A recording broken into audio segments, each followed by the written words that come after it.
Hello friends, welcome back to my channel. I hope आप सब ठीक होंगे। तो फ्रेंड्स, इस वीडियो में हम बात करेंगे पीएस और पीएस की चल रही कंट्रोवर्सी के बारे में। देखिए, कंट्रोवर्सी वर्ड क्यों यूज़ कर रही हूँ, क्योंकि जो एक कमेंट इन्होंने पिन किया, जिसके बाद ऑडियंस ने भी उनको भी बहुत कॉल आउट किया और अपोजिट पार्टी को तो कॉल आउट किया ही जाता है, जिसमें कहा गया कि आप लोग कुछ भी बोलते हैं तो वो चीज़ मुझ पर बैकफायर करती है। जो ये पहले भी हुई है, वो इंसान मुझसे आके लड़ता है। तो आप सोचिए कि अगर आपके रिश्तों में, अगर आप अपने हस्बैंड कहें, अपने ब्रदर कहें, जो वट एवर अपना कोई क्लोज रिश्ता कहें, उसमें अगर विश्वास ही नहीं है तो वो रिश्ता चलाने का क्या फ़ायदा। पर अब बात क्या होती है कि ऑडियंस जो है वो कहती है कि भैया अगर हमें कुछ गलत दिखेगा हम बोलेंगे। जब देखो ऐसी कंट्रोवर्सीज होती हैं तो एज अ ऑडियंस ही जज बनाया जाता है ना। जो जो बातें आप करते हो, चाहे आप प्रूफ दो, चाहे आप डायरेक्टली कहो, चाहे आप इनडायरेक्टली कहो, तो ऑडियंस या रिएक्शन वीडियोस वालों को ही तो आप जज बनाते हैं। अब ठीक है, आपकी फ्रस्ट्रेशन ठीक है, आप मेंटली वीक पड़ रहे हैं, ठीक है, और समझ आता है। देखिए, कहना और करने में बहुत फ़र्क है, सब चीज़ समझ आती है। पर अगर आप कहें कि मेरे ऑडियंस कुछ भी बोले और एक इंसान लड़ रहा है, तो वो इंसान आपका अपना है ही नहीं। उस इंसान को आप पे कोई विश्वास है ही नहीं। सही बात है फ्रेंड्स। अगर मेरा मेरा ही अपना कोई क्लोज वन मुझ पे ना विश्वास करके बाहर वालों पे विश्वास करे, तो मैं कैसे उसको अपना कह दूंगी? वो अपना नहीं होगा। साथ में एक कंट्रोवर्सी और चल रही है। आपने देखा, जो हमारे भैया जी हैं वो बीमार हैं। कल रात उन्होंने स्नैपचैट स्टोरी भी डाली। मैं उसको ना शॉर्ट्स में डाल दूंगी, इसमें मैं डाल नहीं सकती। चाहे इतना डर नहीं होता, फिर भी देखिए, आपको पता है लॉन्ग वीडियो में कुछ भी हो जाए, अपने चैनल पे किसी भी तरीके का रिस्क नहीं लेना चाहिए। तो उसमें उन्होंने स्टोरी डाली कि भैया मैं हॉस्पिटल में हूँ, तो एक मिरर की इमेज वाला इन्होंने स्टोरी में डाला। जिसके बाद जो इनकी दीदी हैं, जो विमल दीदी हैं, उन्होंने नॉन स्टॉप बोलना शुरू किया कि भैया वो लेकर गई है, वो लेकर गई है, उसके थ्रू ये गया है हॉस्पिटल। और ऑडियंस भी कॉल आउट करने लग गई कि भैया मिरर में लेडी है, मिरर में लड़की है, वो लड़की की इमेज है, उसके साथ आप हॉस्पिटल आए हो। जबकि अगर देखा जाए तो अपोजिट पार्टी की भी स्नैपचैट स्टोरी में उसके अपने घर के और अपने आसपास की दिख रही है। पर देखिए, अब जब आप एक बार बदनाम हैं, तो फिर तो ऑडियंस उस चीज़ को कॉल आउट करेगी, उस चीज़ को ऑडियंस कहेगी। तो इन्होंने गाली देते हुए बहुत कुछ कहा है कि तुम्हारी ये आंखें ख़राब हैं। और अगर मैं रिकॉर्डिंग लगा दूं कि मैं किसके साथ आया हूं हॉस्पिटल में, मीन्स मैं किसके साथ आया हूं, तो तुम लोगों की कितनी इंसल्ट हो जाएगी। देखिए, आप ऑडियंस की इंसल्ट छोड़ दें, आप रिएक्शन वीडियोस वालों की इंसल्ट छोड़ दें। आपकी सिस्टर इतने बड़े बड़े क्लेम कर रही है ना, आपके सिस्टर को आप पे विश्वास नहीं, जैसे आपको अपनी वाइफ पे विश्वास नहीं। अगर कुछ भी होता है आप अपनी वाइफ पे ब्लेम डाल देते हैं, वैसे ही कुछ भी होता है आपकी सिस्टर उन पे ब्लेम डाल देती है। रिश्तों को सुधारना इसीलिए ज़रूरी है।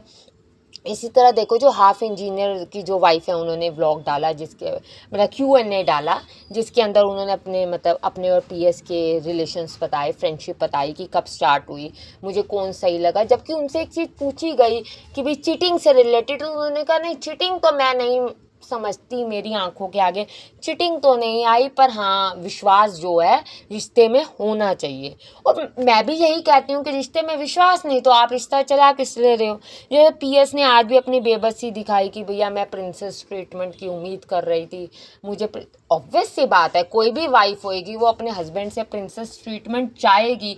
हर एक वाइफ चाहेगी कि ठीक है, 50-50 नहीं तो 60-40, 70-30 कुछ तो help husband as a partner करे। पर अगर 100% ही एक इंसान करेगा, वो ऑब्वियस सी बात है ये चीज़ कहेगा।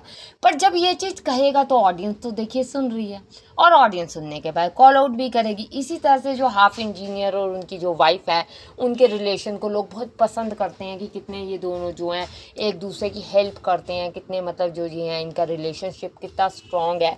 साथ में एक बात और ये करते हैं, जो हस्बैंड वाइफ हैं, इनकी एक बात और होती है कि भाई जो जो भी ये आजकल बना रहे हैं व्लॉग, तो जो अपोजिट पार्टी है वो सोच रही है सिर्फ और सिर्फ व्यूज़ के लिए। क्योंकि जो हमारे भैया जी हैं, उन्होंने एक स्टोरी भी डाली थी। उस स्टोरी में कहा था कि चैनल को मोनेटाइज भी तो कराना है, चैनल पे डॉलर भी तो कमाने हैं, तो हमारा नाम तो लिया ही जाएगा।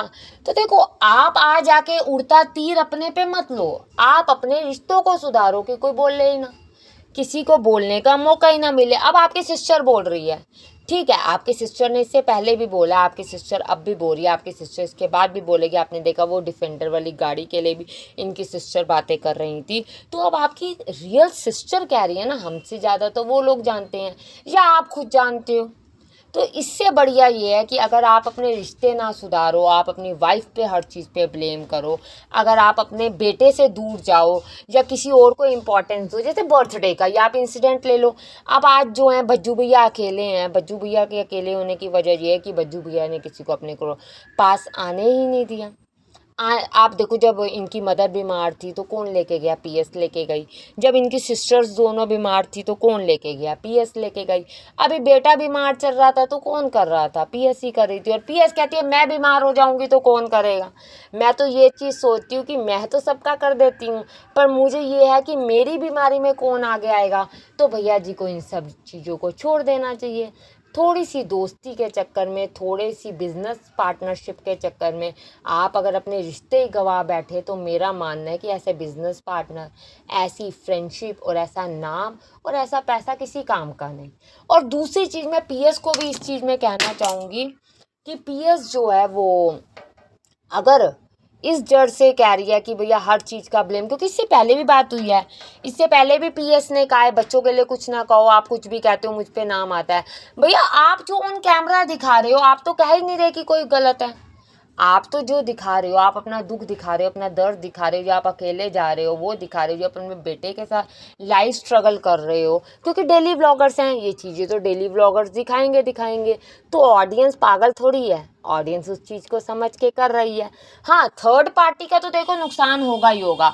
क्यों थर्ड पार्टी का हमेशा नुकसान होगा? क्योंकि वो दो बंदों के रिश्तों के बीच में आई है, जो कि उसको हट जाना चाहिए।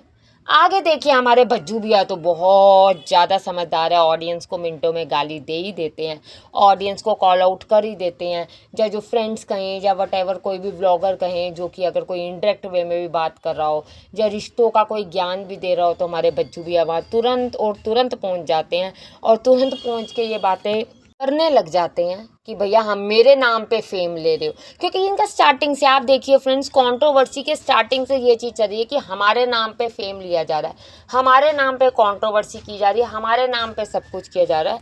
जबकि देखिए आप खुद करवा रहे हैं, करवाने वाला कोई नहीं है। आप लोगों का फ्रेंड्स इस पर क्या कहना है?